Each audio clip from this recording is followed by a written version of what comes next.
Hello student, मैं राकेश कुमार एक बार आपका फिर से स्वागत करता हूँ vision science coaching classes Kishangarh renewal के अंदर। तो देखिए फ्रेंड्स, जो आज का हमारा टॉपिक रहेगा वह है आपके 10th क्लास का second chapter number 2, human system, मानव तंत्र। ठीक है, तो ह्यूमन सिस्टम जो आपके एग्जाम की दृष्टि से एक बहुत ही महत्वपूर्ण चैप्टर है, आपके काफी लंबा चलने वाला है, काफी लेंथी चैप्टर है। ठीक है, तो आप धैर्य रखना और मेरे साथ जुड़े रहना। उम्मीद करूंगा आपको बहुत मजा आएगा। ठीक है, तो इसी के साथ हम हमारा चैप्टर स्टार्ट करते हैं। ह्यूमन सिस्टम, मानव तंत्र।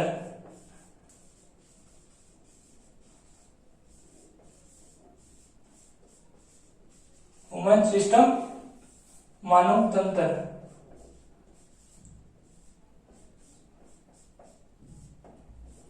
ठीक है, अब देखो मानव तंत्र में क्या होता है।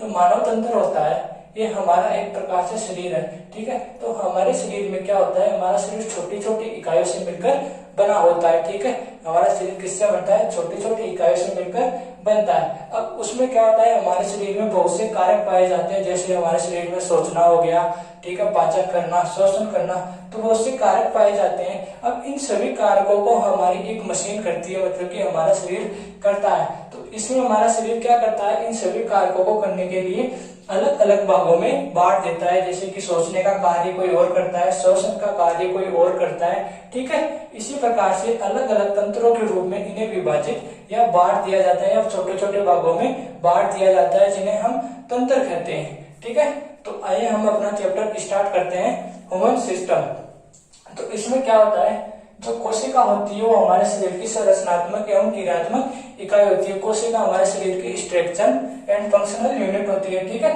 तो देखो कोशिका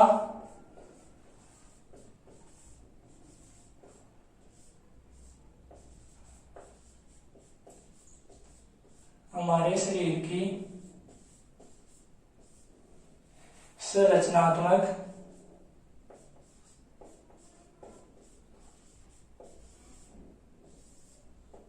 एवं क्रियात्मक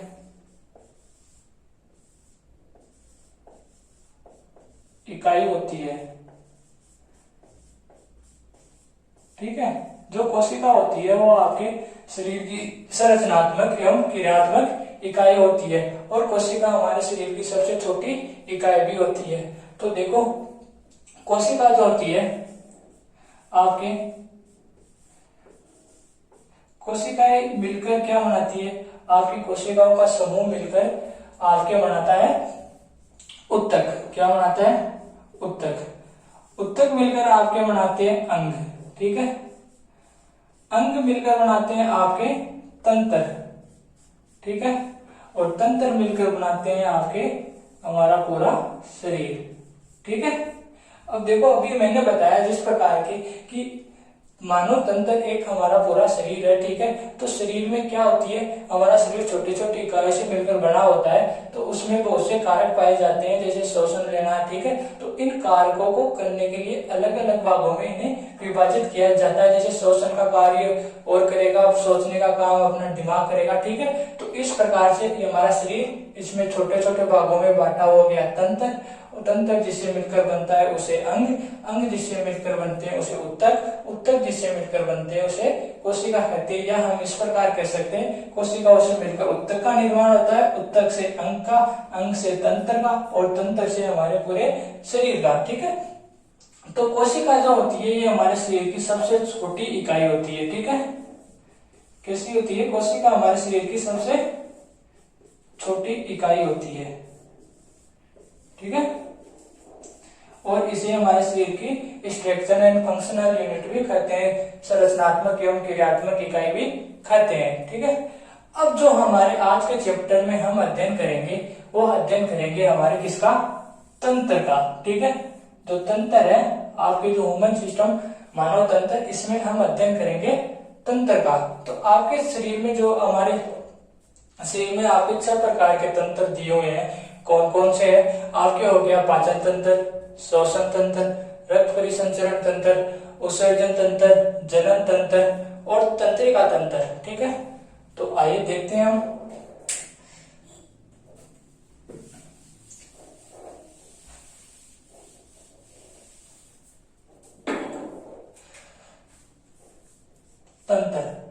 ठीक है। नंबर 1 पे आपके दिया हुआ है पाचन तंत्र, डाइजेस्टिव सिस्टम, ठीक है। नंबर 2 पे है आपके श्वसन तंत्र,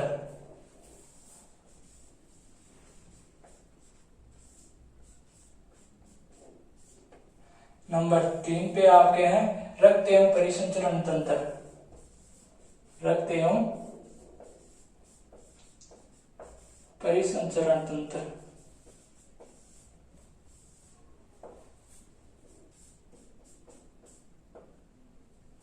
ठीक है। इसके बाद में आपके आता है नंबर 4 पे उत्सर्जन तंत्र,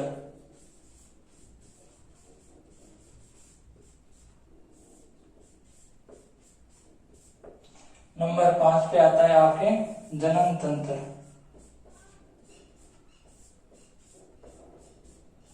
और नंबर आपके 6 में आता है तंत्रिका तंत्र।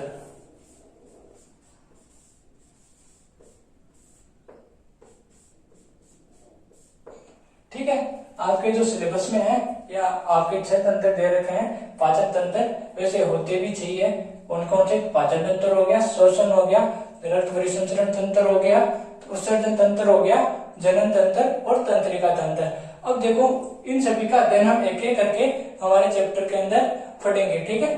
तो पाचन तंत्र में क्या होता है, जो भी हम खाना खाते हैं, ठीक है, उसका पाचन कैसे होता है, जो भी उसकी पाचन की क्रियाएं होती है वो सभी पाचन तंत्र में देखेंगे। श्वसन तंत्र में हम जो श्वास लेते हैं उसे किस प्रकार की उसकी क्रियाएं होती है, कौन सी गैस चाहिए हमको, किस प्रकार से क्रिया होती है, उस पूरी श्वसन तंत्र में देखेंगे। रक्त परिसंचरण तंत्र में आता है आपके कि हमारे जो शरीर में ब्लड का संचरण होता है, ठीक है, जो ब्लड बहता है उसको किस प्रकार से बहता है, कितने प्रकार के होते हैं, जो सभी है और रक्त परिसंचरण में देखेंगे। और उत्सर्जन तंत्र में आता है आपके जिस प्रकार से हमारा शरीर जो अपशिष्ट पदार्थों का उत्पादन करता है वो किस प्रकार से शरीर से बाहर निकाले जाते हैं, विषैले पदार्थ शरीर से बाहर त्याग दिए जाते हैं उत्सर्जन तंत्र में। और जनन तंत्र में देखेंगे हम अपने समान ही नए जीव का निर्माण किस प्रकार से होता है, वो आपके जनन तंत्र में आएगा। और तंत्रिका तंत्र में हम बाहरी चीजों का आभास होना, जैसे मैंने यहाँ पे पिंच किया तो आपको पता चला, इन सभी बातों का अध्ययन हम तंत्रिका तंत्र में करेंगे। तो हम स्टार्ट करते हैं पाचन तंत्र, ठीक है।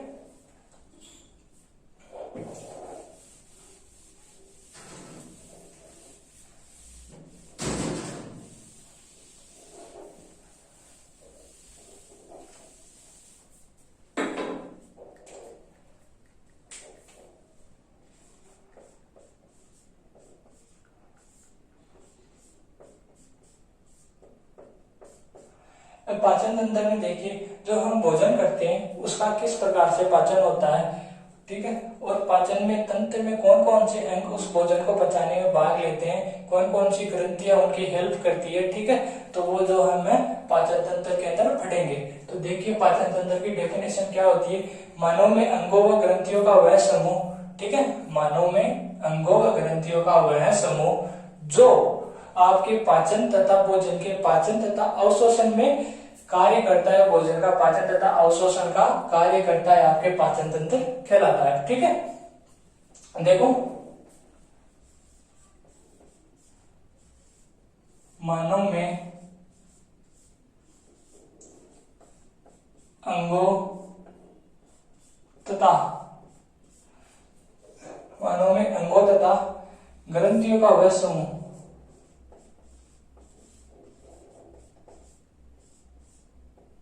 ग्रंथियों का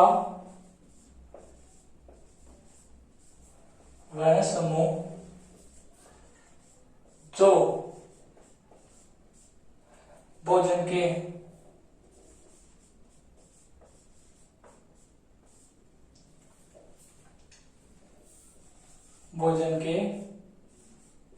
पाचन व अवशोषण में भोजन के पाचन व अवशोषण का कार्य करता है।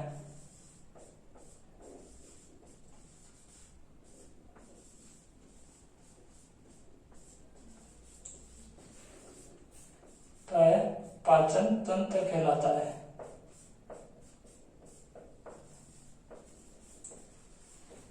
ठीक है, जो आपके भोजन के मानव में अंगों तथा ग्रंथियों का वह समूह जो भोजन के पाचन व अवशोषण का कार्य करता है आपके पाचन तंत्र कहलाता है। अभी अपने देखा, ठीक है, कि जो तंत्र होता है वो आपके किससे मिलकर बनता है, जो तंत्र होता है वो आपके अंगों से मिलकर बनता है, ठीक है, तंत्र जो होता है वो आपके अंगों से मिलकर बनता है। तो मानव में अंगों, ठीक है, अंगों तथा ग्रंथियों का वह समूह, अंगों वो जैसे अपने कोशिकाओं के समूह से मिलकर बनता है उत्तक, उत्तक के समूह से मिलकर बनते हैं आपके अंग, अंगों से समूह से मिलकर बनते हैं आपके तंत्र, और तंत्र के समूह से मिलकर बनता है आपके शरीर। तो अंगों मानव में अंगों तथा ग्रंथियों का वह समूह, तो अंगों के साथ साथ कुछ ग्रंथियां भी होती है जो आपके पाचन में हेल्प करती है। तो यहाँ पे ग्रंथियां भी लिख दी मैंने। तो अंगों तथा ग्रंथियों का वह समूह जो भोजन के पाचन और अवशोषण का कार्य करता है आपके पाचन तंत्र कहलाता है, ठीक है। अब देखते हैं आपके पाचन तंत्र में हम इस प्रकार भी कह सकते हैं कि हम इस प्रकार से भी कह सकते हैं कि भोजन के जटिल पोषक पदार्थ होते हैं उन्हें रासायनिक क्रिया व एंजाइम की सहायता से सरल भोजन के टुकड़ों में तोड़ना भी आपके पाचन कहलाता है, ठीक है। या इस एक परिभाषा हम ये भी देख सकते हैं, ठीक है, या हम कह सकते हैं कि भोजन के, ठीक है, भोजन के जटिल पोषक पदार्थों को जटिल पोषक पदार्थों को रासायनिक क्रियाएं या रासायनिक क्रियाओं एवं एंजाइम की सहायता से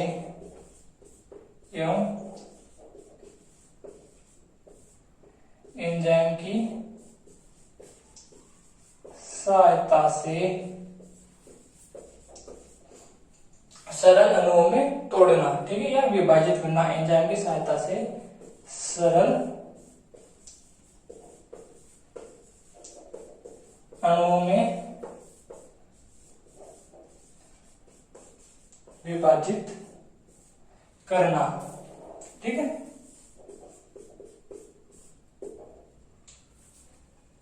जो आपके होता है कि भोजन के जटिल पोषक पदार्थों को रासायनिक क्रियाओं एवं एंजाइम की सहायता से सरल अणुओं में विभाजित करना। अब देखो, जो जटिल पोषक पदार्थ होते हैं अपने चैप्टर नंबर 1 में पढ़ा था, चैप्टर नंबर 1 में पढ़ा था, ठीक है। भोजन के प्रमुख घटक अपने देखे, कार्बोहाइड्रेट हो गया, वसा हो गई, प्रोटीन हो गई, ठीक है। वो क्या है, जटिल अवस्था में पाए जाते हैं, ठीक है।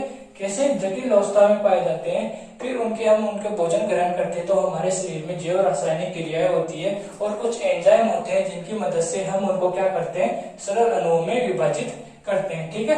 अब ये आपके एंजाइम क्या होता है, यहाँ पे एक शब्द दे रखा है एंजाइम, ये क्या होता है, देखो, जो एंजाइम होता है, जैसे ये मान लो एक भोजन का टुकड़ा है, ठीक है, या जटिल पोषक पदार्थ है, इसको हम ग्रहण करते हैं तो इसको हम छोटे छोटे टुकड़ों में विभाजित कर देते हैं। तो इस क्रिया को कौन करता है, इस क्रिया को करने में आपके एंजाइम भूमिका निभाता है।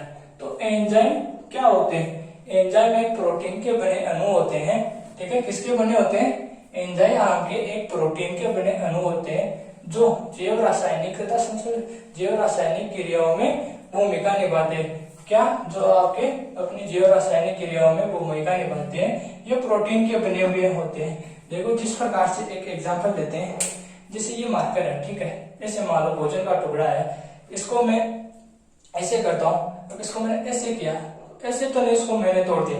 अब इसमें होता क्या है, मैं एक साइड इसको यहाँ पे स्टैंड लगाया, एक इधर लगाया, मजबूती से पकड़ा और इस साइड से खींचा, ठीक है, तो ये टूट गया। तो इसमें मैंने नहीं तोड़ा, इसमें खींचने पर जो क्रिया होती है उसी प्रकार से टूटा। उसी प्रकार से क्या होते हैं, जो एंजाइम होते हैं वो आपके इसमें भूमिका निभाते हैं, मतलब सहाय करते, उत्प्रेरक के जैसे, ठीक है, उत्प्रेरक की जैसे भूमिका निभाते हैं, ठीक है। तो ये आपके एंजाइम हो गया।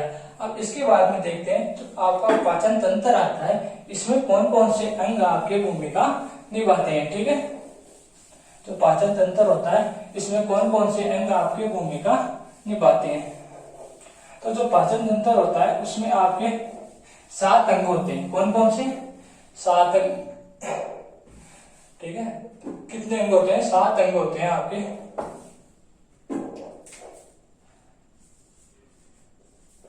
अंग पहला देखते हैं कौन सा हो गया। पहला हो गया आपके मुख, दूसरा हो गया आपके ग्रसनी, तीसरा हो गया आपके ग्रास नली। ठीक है, चौथा हो गया आपके आमाशय,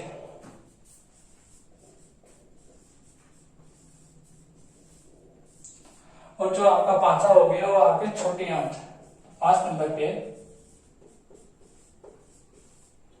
छोटी आंत,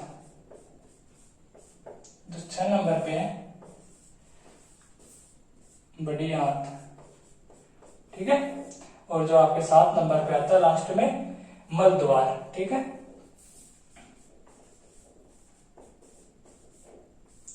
अब ये तो हो गए आपके अंग कि भोजन पहले मुख में जाएगा, फिर ग्रसनी में, फिर ग्रास नली में, आमाशय में, छोटी आंत में, बड़ी आंत में, फिर मल द्वार के द्वारा बाहर निकाल दिया जाता है। ये तो आपके हो गए अंग।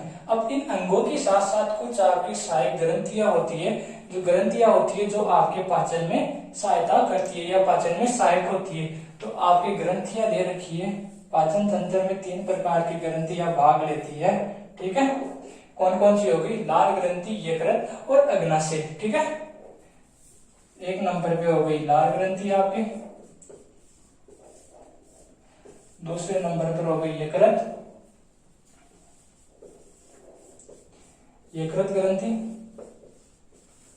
और जो आपके 3 नंबर पे है वो अग्नाशय ग्रंथि। ठीक है, अग्नाशय ग्रंथि। जो मुख्य पाचन तो इन 7 अंगों में होता है आपके भोजन, लेकिन आपकी जो लाल ग्रंथि, यकृत ग्रंथियां है, ये आपके उस भोजन को जो पचाने में क्या होती है? सहायक होती है, सहायक एंजाइमों का स्राव करती है। ठीक है, अब इसके बाद में आता है आपके आहार नाल। ठीक है, आहार नाल क्या होता है? आहार नाल मुख से प्रारंभ होती है आपके। ठीक है, मुख से प्रारंभ होके मल द्वार तक जाती है, मल द्वार तक फैली होती है तथा उसकी लंबाई 8 से 10 मीटर तक वो लंबी होती है। ठीक है, तो आनाल होती है। अब क्या होता है? इन सभी अंगों से मिलकर एक नाल का निर्माण होता है आपके। ये सभी अंग मिलकर एक नाल का निर्माण करते हैं। ठीक है, जिसे हम आहार नाल कहते हैं, जो मुख से लेकर आपके मल द्वार तक जाती है। क्या एक बार फिर से देख लो, मुख, ग्रसनी, ग्रास नली, आमाशय, छोटी आंत, बड़ी आंत, मल द्वार, और तीनों ग्रंथियां मिलकर आपके एक नाल का निर्माण करते हैं, जो मुख से लेकर मल द्वार तक जाती है, जिसे हम आहार नाल कहते हैं। ठीक है, अब ये सातों के सातों अब भोजन एक पाइप के रूप में जाता है आपके। ठीक है, कैसे जाता है? एक पाइप के रूप में जाता है ऐसे। ठीक है, ये एक पाइप के रूप में जाता है। मुख से प्रारंभ होती है ये नाल और आपके मल द्वार तक जाती है। ठीक है, कहां से? मुख से प्रारंभ होती है और मल द्वार तक जाती है। ठीक है, मुख से प्रारंभ होकर मल द्वार तक जाती है। अब ये यहाँ पे मुख हो गया। ठीक है, सारे के सारे इस नाल के ऊपर ये अंग है। ठीक है, ये नाल है, इन सातों अंगों से होती हुई निकलती है। ठीक है, तो अब आहार नाल की डेफिनेशन देखते हैं।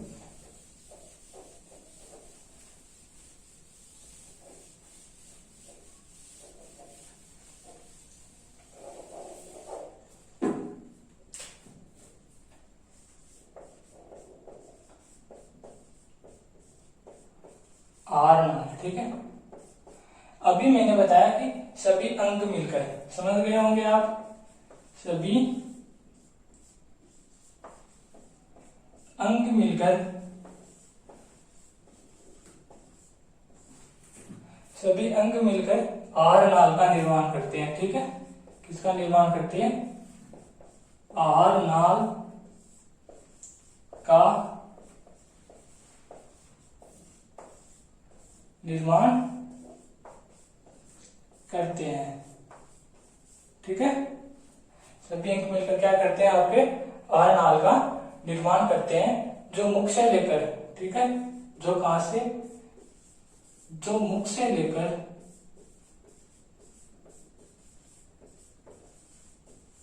मुख से लेकर मल द्वार तक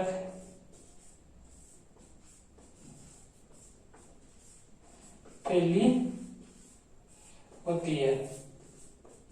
ठीक है, जो मुख से लेकर मल द्वार तक फैली होती है या रहती है। इसकी लंबाई आपके 8 से 10 मीटर होती है। यह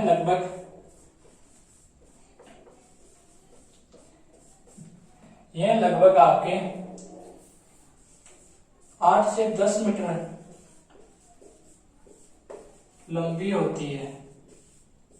ठीक है, और इसे एक इम्पोर्टेंट बात यह भी है, और आहार नाल को आपके क्या कहते हैं, आहार नाल को आपके पोषण नाल भी कहते हैं। याद रखना कि आहार नाल को ही हम पोषण नाल भी कहते हैं। आहार नाल को इसे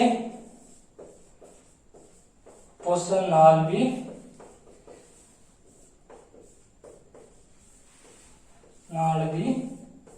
कहते हैं। ठीक है, इसे हम पोषण नाल भी कहते हैं।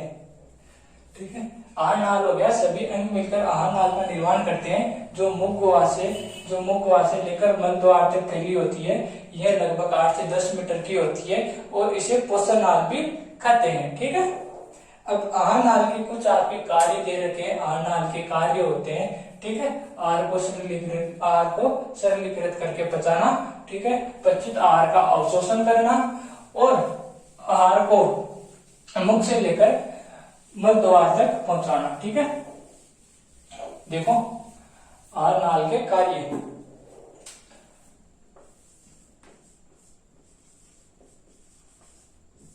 क्या होता है, पहला देखो, आहार को सरलीकृत कर पचाना। आहार को सरलीकृत करके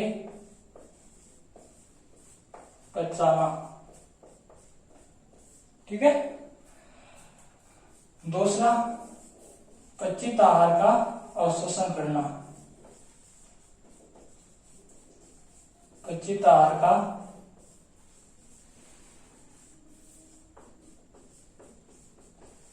अवशोषण करना। ठीक है, और जो तीसरा है, आहार को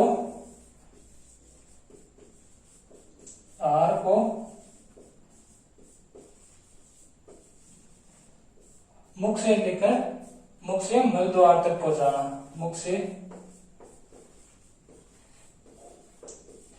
मल द्वार तक पहुंचाना।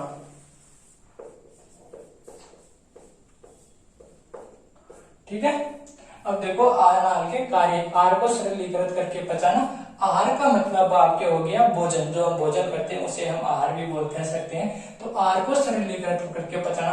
आहार जो होता है वो जटिल अणुओं में होता है, जैसे हमने पहले चैप्टर में पढ़ा था, हमारे पोषक तत्व है। ठीक है, जो पोषक तत्व है, विटामिन, कार्बोहाइड्रेट, वसा, प्रोटीन थे, वो आपके जटिल पोषक पदार्थों में होते हैं। तो उनको सरलीकृत अणुओं में करके पचाना। ठीक है, तो उनके सरल अणुओं में बदलना। ठीक है, फिर पचित आहार का अवशोषण कर दिया। जो आहार आपके भोजन पच गया उसका अवशोषण करना। हमारे शरीर को जो आवश्यकता होती है वो अवशोषण के रूप में ले लेते हैं। ठीक है, भोजन का अवशोषण करते हैं, तो पचित आहार का अवशोषण करना। ठीक है, आहार को मुख से मल द्वार तक पहुंचाना। आहार क्या होता है, हमारा जो मुख में जाने के बाद आगे की तरफ गति करता रहता है। तो जो आहार होता है, ठीक है, भोजन किया, उसे मुख से मल द्वार तक पहुंचाना। उसका अवशोषण हो गया तो उसको अपशिष्ट बचता है, उसको मल द्वार तक पहुंचा दिया जाता है। ये आपके आहार नाल के कार्य हो गए। नेक्स्ट क्लास में, आज के लिए इतना ही। नेक्स्ट क्लास में हम चर्चा करेंगे जो हमारे पाचन तंत्र के जो हमारे अंग हो गए। ठीक है, पाचन तंत्र के अंग है, मुख्य, ग्रसनी, ग्रासनाल जो है, उनके बारे में हम अपनी नेक्स्ट क्लास में चर्चा करेंगे। तो आज के लिए इतना ही, नेक्स्ट क्लास में कंटिन्यू करते हैं। Thank you.